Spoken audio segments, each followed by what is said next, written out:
Big rains caused very bad flooding in parts of southern Africa.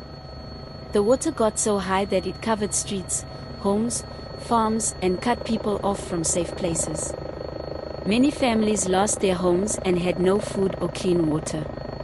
People were scared and needed help quickly.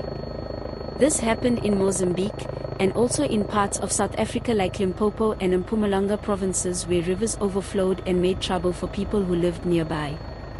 The rains began in December and kept going into January, making the floods worse and worse. In Mozambique, the flooding was so strong that thousands and thousands of people had to leave their homes. Some areas saw huge amounts of water that covered entire towns. Roads were broken, bridges were gone, and people and animals were stuck with nowhere to go. Leaders called this a big emergency and asked for extra help. The South African National Defence Force, SANDF, heard this and decided to help. They sent a special team and an Oryx helicopter, that's a big helicopter that can carry people and equipment, across the border to Mozambique to help with rescue work. This mission is part of something called Operation Chariot. The helicopter and rescue team flew to the capital of Mozambique, Maputo, to join local workers and other rescue teams to save people who were in danger. Many brave soldiers and air crew members worked every day to find people who were stuck by the rising water. Using the helicopter, they lifted people from rooftops, hills and places that cars and boats could not reach. In one part of the mission, teams were able to rescue 479 people who were trapped in flooded zones and bring them to safety where they could get food, water and care. The rescue work is not easy. Some people are in places that are hard to reach because of strong water and broken roads.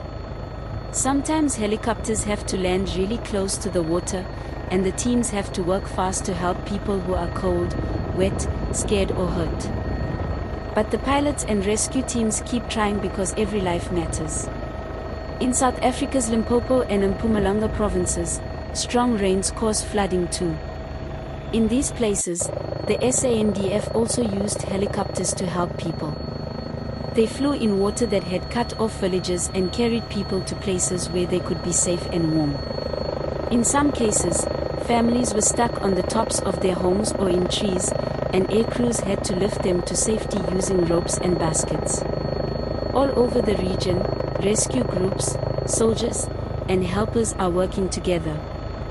They are trying their best to make sure people get clean water, food, shelter, and medicine. Doctors and disaster workers are also helping families whose homes were destroyed. Many towns have set up temporary shelters where people can sleep and stay safe until the waters go down. Every day, we hear stories about families who were very afraid when the water came, but then they were saved by brave helpers working in helicopters and boats. Some children got to see the sun again after being stuck at home for days. Some parents were able to be reunited with their children after the rescue teams found them. These stories remind us that even in scary times, people who care can make a big difference. Want more real stories like this? Smash the like button. Share this story. Subscribe and turn on notifications so you never miss important news. Right now, the rain has slowed in some places, but the water still hasn't gone away in others. Helpers from many countries are working together so that families can rebuild their homes and lives. Local leaders say it will take time, but they are grateful for every person who is safe and every team that helps. The floods have shown how strong nature can be, but they have also shown how strong people can be when they work together. If we learn from each other and help each other, we can get through tough moments like this and come out stronger on the other side.